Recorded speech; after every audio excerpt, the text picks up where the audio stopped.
نحمده ونصلي على رسوله الكريم أما بعد فأعوذ بالله من الشيطان الرجيم بسم الله الرحمن الرحيم طاسيم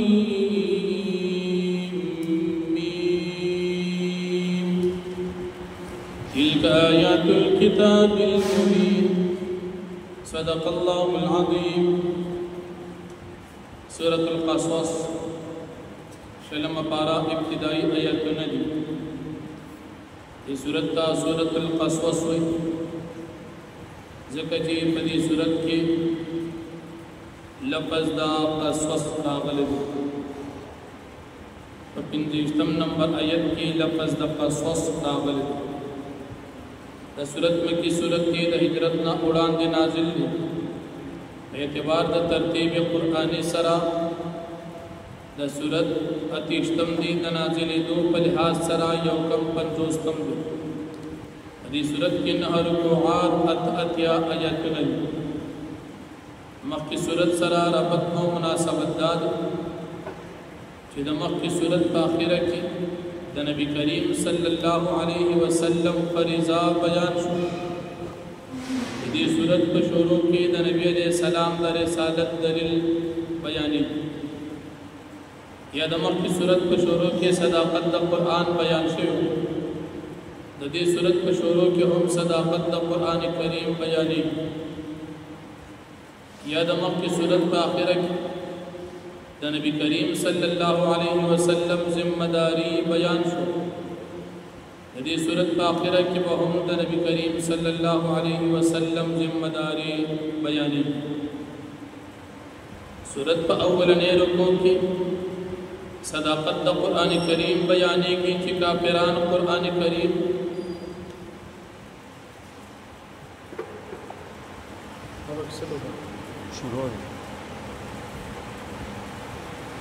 قرآن کریم کافران شبهه لري چې دا د پیغمبر علیہ السلام د ځان نه جوړ کړی کتاب دی الله پاک فرمایي چې دا ما نازل کړی کتاب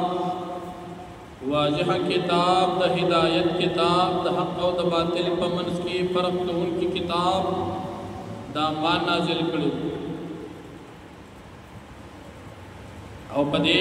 کتاب کې چې دا کم اخبار او واقعات د موسی علیہ السلام او د فرعون ذکر کیږي دا حق او صحیح واقعات دي دا قوم د پاره چې هغه په قرآن کریم باندې ایمان لري بیا د فرعون واقعات چې مخکې په قرآن کریم کې بار بار ذکر شوی دا بیا ذکر کیږي چې دا فرعون د سرکشي کړی دا ټولنوي سرکشي د فرعون داوا چې د خدای دعوه کړو او بیا نور سرکشي داوا چې یو قوم د بنی اسرائیل هغه نه غلامان جوړ کړو او هغه الکان او نارینا به ذبح کول او زنانه به پر خودي د فسادیو الله پاک فرمایي چې موږ دغه کمزور خلکو ته احسان پدی باندې کو او دې تمنګا پدغه ظالمانو خلقو باندې غلبه ورکړه او دغه فرعون چې ځان ته خدای وي د خدای دعوی کولا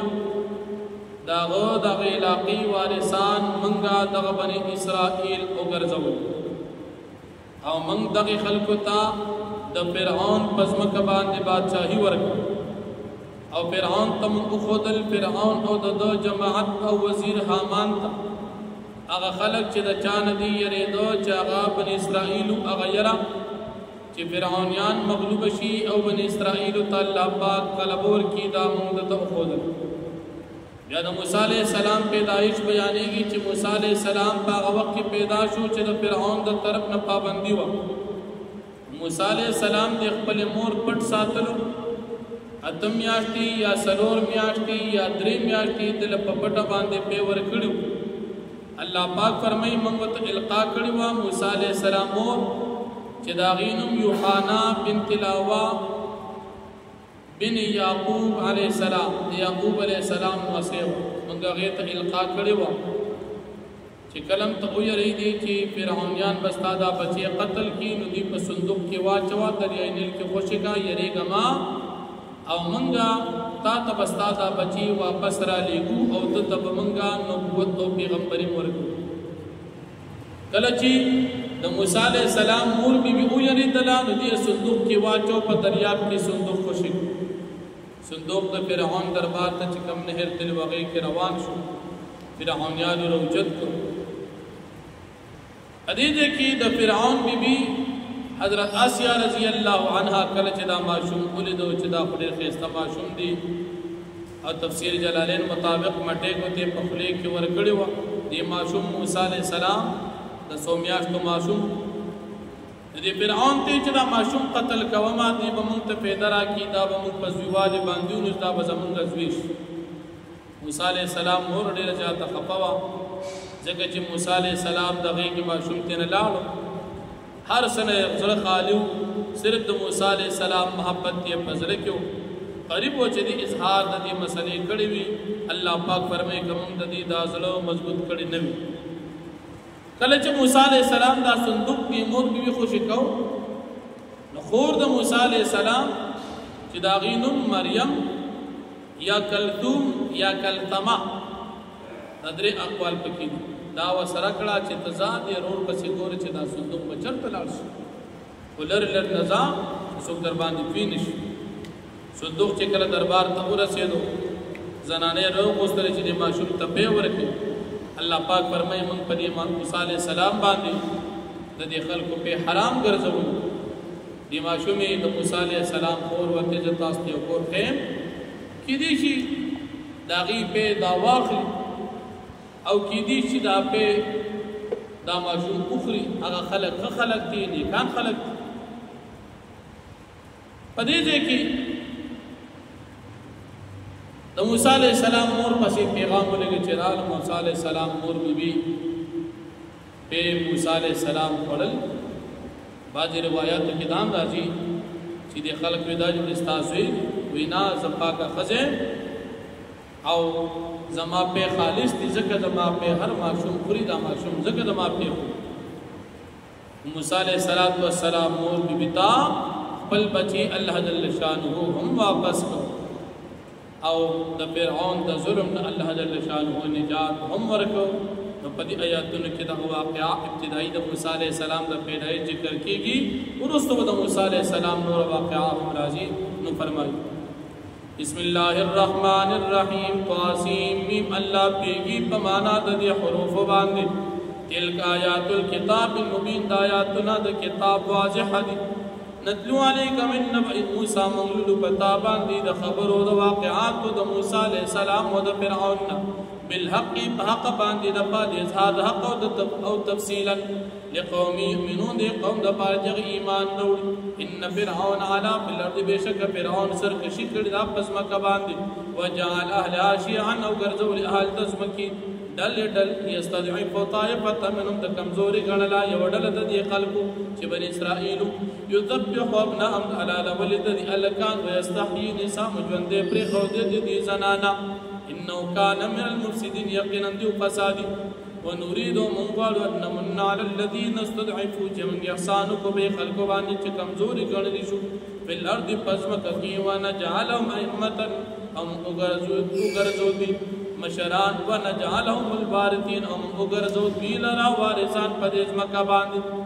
ونمكن لهم في الارض ومن تغلبوا کو پدې مکه باندې د مصر او د شام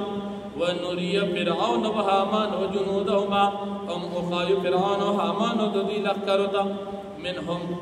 ذي بني اسرائيل ما هغس كانوا يحضرون جديداغين يريدل وأوحينا إلى موسى القوا مرد موسى عليه السلام ان اربعي جدي ما شمل به وركوا فاذا قبت عليه فالقي في اللم كلچ تفدبان او يريدي او غرزو دي پدرياب کی پسندوق کی ولا تخافوا تياري يريغ ما بغر قيدود موسى عليه السلام ولا تحزنوا خفقي ما فراق موسى عليه السلام ان راد اليك يقين من واپس کون کیو دلرتا تا وجاعلوا من المرسلين من غرزون کیو دلرت پیغمبران فالتقطوا آل فرعون روجت کو دلرا فرعونیان ليكون لهم عدو وحزنا نتیجه بیدا شي چې شي بر دوی د پاره د موسی علیه السلام دشمن او غم ان فرعون وهامان بشک فرعون وهامان وجنودهما لقد دوی كانوا قاتلين ذي خطاكات وقالت امرأة فرعون او وی ببید فرعون اسی رضی اللہ عنها قرۃ عین لی ولد دا بستر کو اخوالی زمان پار استاد پا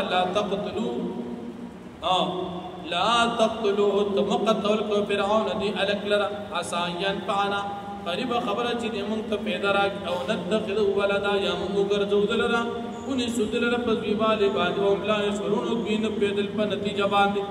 واصبح فؤاد من موسى فارغا او گرجه دو زلو د موسی علیہ السلام د مور بی بی فارغا خالد هر سنا سوا د محبت د موسی علیہ السلام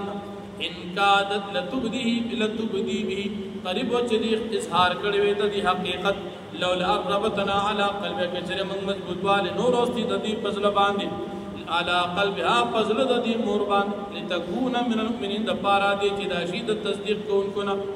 وقالت لأخته قصيه او اوی دی مور فور د موسی علیہ السلام تا قصوی تروان اشد پسی فبصورت بی دی قتل دی رورتا عن جنبن دلر زینب هم لیسون دوی نپیدل وحرمنا علیه المراضع ام غرام کڑی پر موسی علیہ السلام باندے پیور کونکو زنانو پی من قبل وړاندې دتلو د موسی علیہ السلام د مورنا فقالت اوی دی ماشومی دی خور د موسی علیہ السلام هل ادلکم از اخر تاسو تا على اهل بیتن دا سکور والا خلق یقتلون چې د وخت تربیتم کی لکم استاسو د پاره هم له ناسعون او دا خلق بدی دی ماشوم سره خیر خوام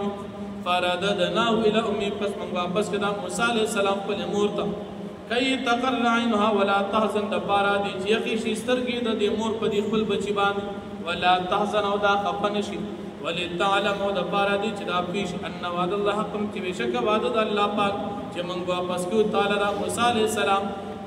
حق چې دا وعده رښتونی و ولکن اکثرهم لا يعلمون لیکن اکثر د دې فرعونانو په حقیقت باندې نه پیژني